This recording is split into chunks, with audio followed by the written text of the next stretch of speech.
ان کے سامنے ایسی تجویز پیش ہوئی دب کر صلح کر لیں تو صاف انکار کر دیا۔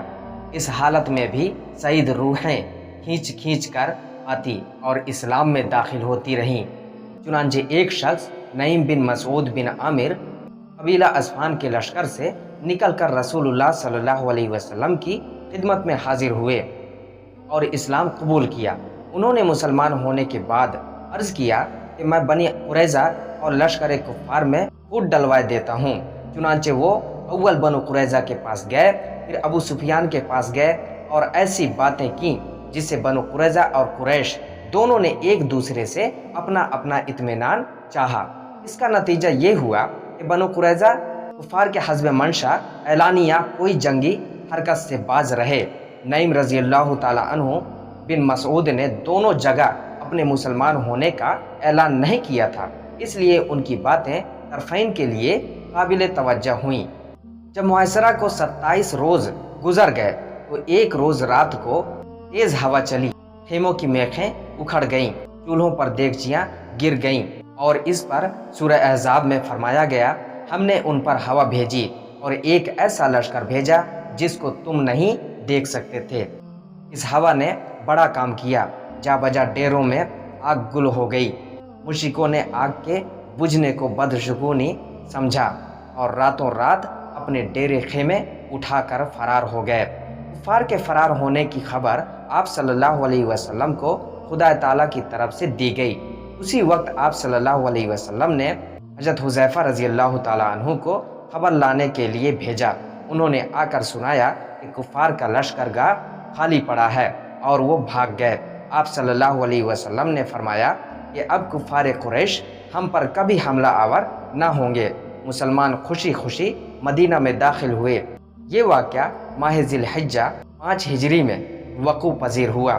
آپ صلی اللہ علیہ وسلم نے جب کفار کے مقابلے پر مدینہ کے باہر خندق کے اس طرف قیام فرما تھے تو مدینہ میں ابن ام مکتوم رضی اللہ تعالی عنہ کو عامل بنا گئے تھے۔ مدینہ میں آپ صلی اللہ علیہ وسلم نے واپس آ کر بہت ہی تھوڑی دیر قیام فرمایا اور ظہر کی نماز ادا فرما کر حکم دیا کہ عصر کی نماز یہاں کوئی آدمی نہ پڑھے بلکہ عصر کی نماز بنی قریظہ کے محلے میں ادا کی جائے۔ بعض صحابہ رضی اللہ تعالی عنہم نے یہ ابھی ہتھیار بھی نہیں کھولے تھے، یہ حکم سنتے ہی اسی طرح بنو قریظہ کی طرف روانہ ہو گئے۔ تو میرے دوستو، یہ واقعہ مکمل ہوا۔ اب انشاءاللہ تعالی ملتے ہیں اگلی ویڈیو میں، تب تک کے لیے دعا کی درخواست کے ساتھ اللہ حافظ۔